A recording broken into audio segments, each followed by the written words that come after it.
Man search for meaning. So normally I am little bit skeptical when it comes to books like, it's mentioned in the book New York Times bestseller, or written by a Nobel Prize winning author, or in this case 12 million copies sold. I have to say, surprisingly, this is a good book. I like this book, and that's the end of the review. Goodbye, see you later. And I would say this book, it's not only for men, even though the title says Man Search for Meaning, because the writer, he himself is a man, and that man searching for meaning. So therefore the title, Man Searching for Meaning. But I think it can be useful for women as well. I think this is a book for everybody. So the writer of this book is Viktor E. Frankl. Okay, I'm sorry, I'm butchering his name. Let's just call him Victor. Okay, it's good for everybody. It's a easier name. Just let's not do with the surname and stuff. So this Victor is a Jew. Okay, now why I'm mentioning his ethnicity. I think that's what it's called, right? His ethnicity or his identity, right? So he is a Jew. I'm saying this because it's kind of important when you read this book. So if you guys don't know, there was a big war, a huge war, happened during 1940 to 1945. Okay, the dates, details doesn't really matter, but I know that the war, it's ended in 1945. It was a sequel to the World War One, so obviously it's the World War Two. During this World War Two, the Nazis, or this short guy, who scream and have mustache, the main villain of the whole sequel of the World War, right? He and his minions, okay, his posses, was sending Jewish people to concentration camps. Okay, I'm still learning English.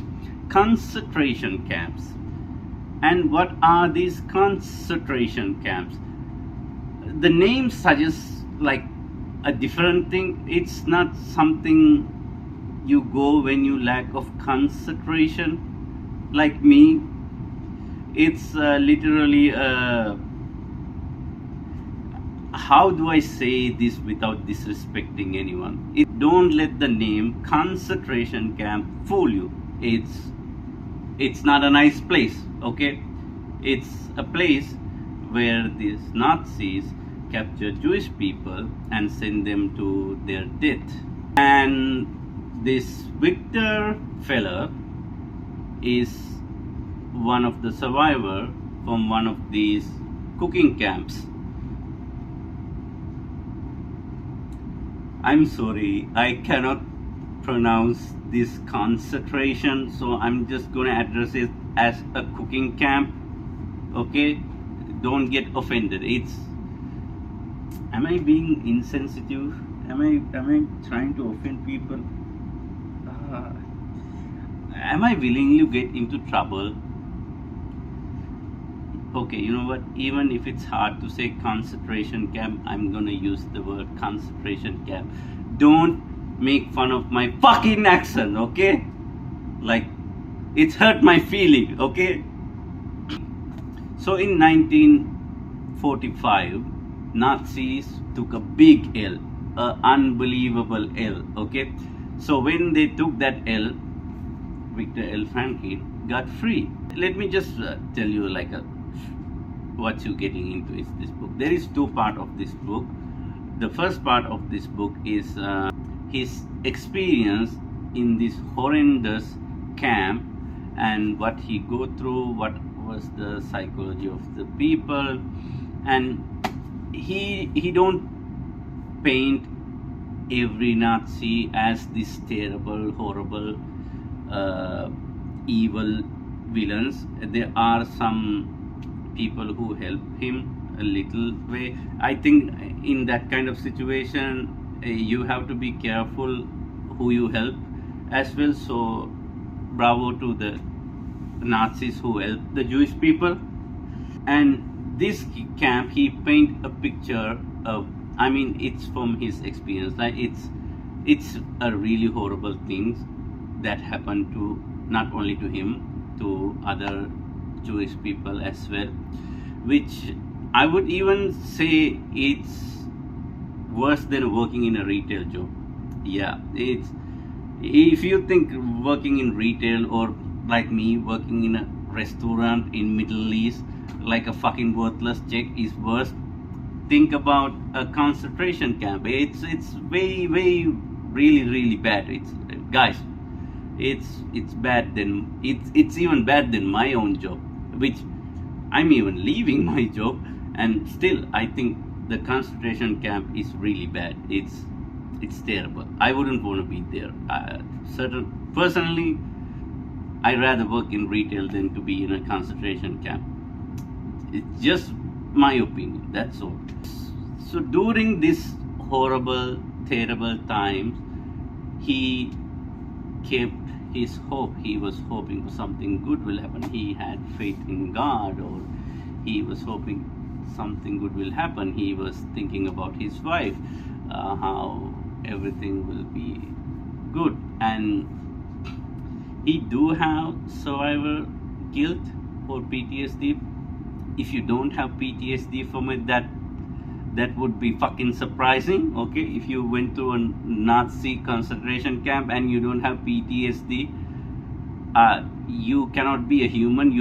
Technically, it's just this book. It's like how he kept his hope and what it was like living in this horrible situation, and people turning into animals and all sort of stuff. It's kind of a sad story. I'm not crying, there's something in my eyes. It's kind of a sad, but it's hopeful at the same time. Like,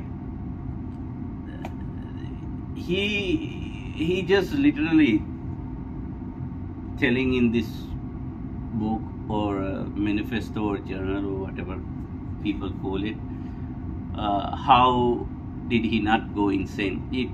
It's certainly a situation where people can go insane, people can go, like, you understand, if you are in a camp and they take work from you like a slave, and every day you see another fellow is dying, and children as well. So it's not really a great situation, and people lose hope, people lose faith. And I mean, in a situation like that, why would you even want to keep hope, right? Why would you even want to keep faith? Why don't you just fucking jump into the gas chamber and do it on your own term, right?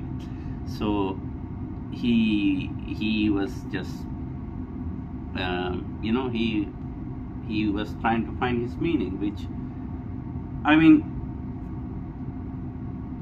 happy for him, he got free, and maybe God looked at him, or he was lucky, or whatever, something happened. Unfortunately, other 6 million Jews didn't have the same faith as him, so his optimistic view can be helpful.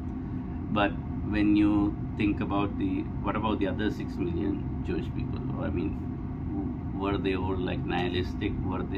Didn't they have hope? I'm sure some of them had hope going into the gas chamber, thinking maybe I will be free, maybe someone will save us. It's I don't know, you have to like think for yourself. I like the book.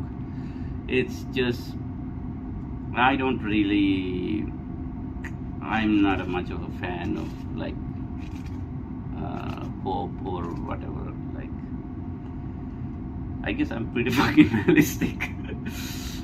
And the second half of the book is something called logotherapy, which he himself found it since he's a psychologist. Logotherapy is simply find your own meaning, find the purpose for your life, that sort of thing. Kind of like Thus Spoke Zarathustra. You make your own meaning, you make your own purpose, which is nice. It's a great book, man. What more I can say?